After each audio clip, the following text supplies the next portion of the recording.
आपकी अदालतमध्ये विद्या बालन यांच्यावर आरोप आहे की या इमेज बदलण्यासाठी काहीही करायला तयार आहे. विद्याजी, मी बघत आहे की आपकी अदालत मध्ये पण तुम्ही आला आहात. एक खास इमेज, खास रूप घेऊन आलात तुम्ही इथे. हो नक्कीच. हे खरं आहे की लहानपणी तुम्हाला तुमच्या इमेज बद्दल काळजी नव्हती, खूप जाडजूड होतात तुम्ही? हो बिलकुल. गोल मटोल म्हणजे तुम्ही विचार पण करू शकत नाही की मी किती जाड होते ते. वय वर्ष 10 आणि 100 किलो वजन.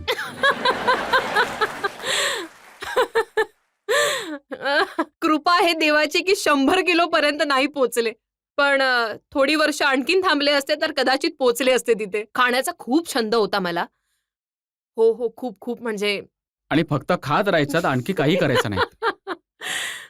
माझी आई मला पाठवायची कधी व्हॉलीबॉल खेळायला, कधी बेसबॉल खेळायला, कधी बास्केटबॉल खेळायला, की थोडं तरी खेळून वगैरे कदाचित माझं थोडं वजन कमी होईल. पण मी तिथे जायचे आणि लोकांना म्हणायचे की ऍक्च्युली माझं अपेंडिक्सचं ऑपरेशन होणार आहे, तर मी नाही खेळू शकत. इतकी आळशी होती मी.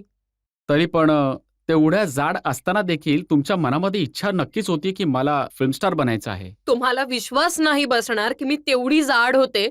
मला वाटायचं की मी माधुरी दीक्षित आहे. असंच होतं ना, लहानपणी खूप असे समज करून घेतो आपण, म्हणूनच त्याला लहानपण म्हणतात. तर कसं काय तुम्ही सिनेमामध्ये पोचलात? खूप लांबचा प्रवास राहिला ऍक्च्युली, कारण कॉलेजमध्ये जेव्हा मी होते तेव्हा मी खूप ऍड फिल्म्स केल्या. 100च्या आसपास ऍड फिल्म्स केल्या मी. मग म्युझिक व्हिडिओज केले. मग साऊथमध्ये खूप ऑफर्स आल्या होत्या, पण काही झालं नाही. फायनली जाऊन आता ते नीट झालं नाही हे तुम्ही काही लपवत आहात. मी ते तुम्हाला लक्षात आणून देतो. साऊथमध्ये तुम्हाला 10 सिनेमांमध्ये साईन केलं, प्रत्येक सिनेमांमधनं काढून टाकलं. नाही, हो अगदीच. असं म्हणू शकतो की माझी जी पहिली फिल्म होती ती खूपच मोठी मल्याळम फिल्म होती मोहनलाल यांच्यासोबत. आणि मी खूपच एक्सायटेड होते. फिल्मच्या मध्येच काहीतरी मोहनलाल आणि डिरेक्टर यांच्यामध्ये काहीतरी प्रॉब्लेम होता आणि ती फिल्म बंद पडली.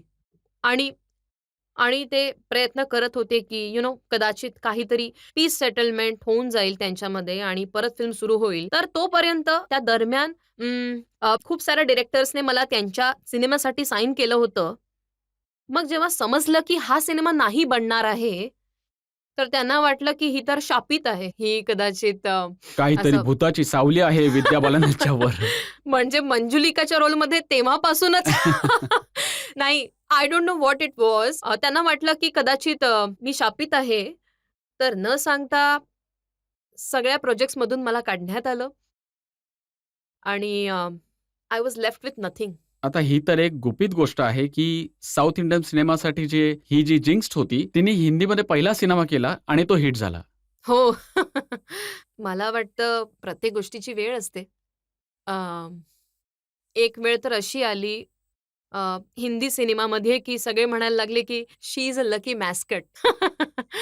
तर मला असं वाटतं की प्रत्येक गोष्टीची वेळ असते. थँक गॉड सगळं बदललं.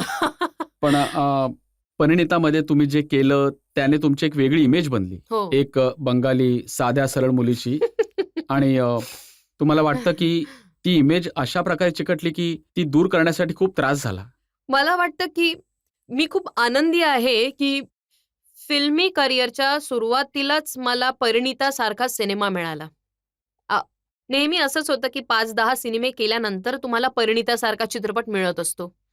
तर तोपर्यंत म्हणून एवढी स्ट्रॉंग इमेज नाही बनत कधी. पण मी स्क्रीनवर आले ते एवढ्या स्ट्रॉंग कॅरेक्टर सोबत, म्हणून इमेज बनली. हो, कधी कधी जेव्हा लोक म्हणतात की आम्हाला विद्या बालनपेक्षा काहीतरी हटके करून घ्यायचंय, याचा अर्थ तर मला लक्षात नाही आला अजूनही. विद्या बालनकडून करायचं आहे पण विद्या बालनपेक्षा हटके तर पण मी खूपच आनंदी आहे, कारण ज्या प्रकारचे रोल मिळाले आहेत मला त्यामध्ये नेहमी काहीतरी शिकायला, काहीतरी नवीन करायला मला मिळालंय. आता मला हे पण कोणीतरी सांगितलं की तुम्ही खूप प्रयत्न केला हा तुमचा रोल बदलण्याचा, आणि एका पेपरमध्ये असं छापलेलं की एका पार्टीमध्ये विद्या बालनने खूप दारू प्यायली आणि खुर्चीवर उभं राहून डान्स केला. आय डोंट नो यार, ही कुठून कुठून बघा कशा यामध्ये अफवा लिहिलंय येतात की तर. जर कधीही दारू न पिणारा माणूस कोणत्या तरी पार्टीमध्ये ड्रिंक करेल तर तुम्ही समजू शकता की त्याची अवस्था काय ओ होऊ माय शकते. गॉड. एका पार्टीमध्ये विद्या बालनसोबत असंच काहीतरी झालं, जेव्हा विद्याने ड्रिंक केल्यानंतर खुर्चीवर उभं राहून डान्स केला. मी माझ्या खुर्चीवर आजपर्यंत उभी राहिली नाहीये डान्स करण्यासाठी, सिनेमातही नाही.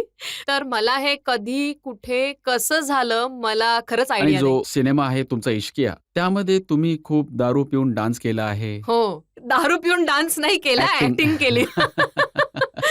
हां, ऍक्टिंग केली. जसं मी म्हणाले, की मला भीती होते, की मी कसं करेन, कारण मला पूर्ण प्रकारे टल्ली होऊन नाचणं काय असतं हे माहीत नव्हतं. पण आय थिंक ते झालं. म्हणजे गाणं इतकं मजेदार होतं, की त्यामुळे I was high on the song आणि मग नाचले खूप मी पण. आणि एका पेपरमध्ये छापलंय की इश्कियामध्ये हं. विद्या बालन प्रेमाची मास्तरीण आहे. तुम्ही अरशद वारसी आणि नसरुद्दीन शाहला शिकवलं आहे की प्रेम कसं केलं जातं.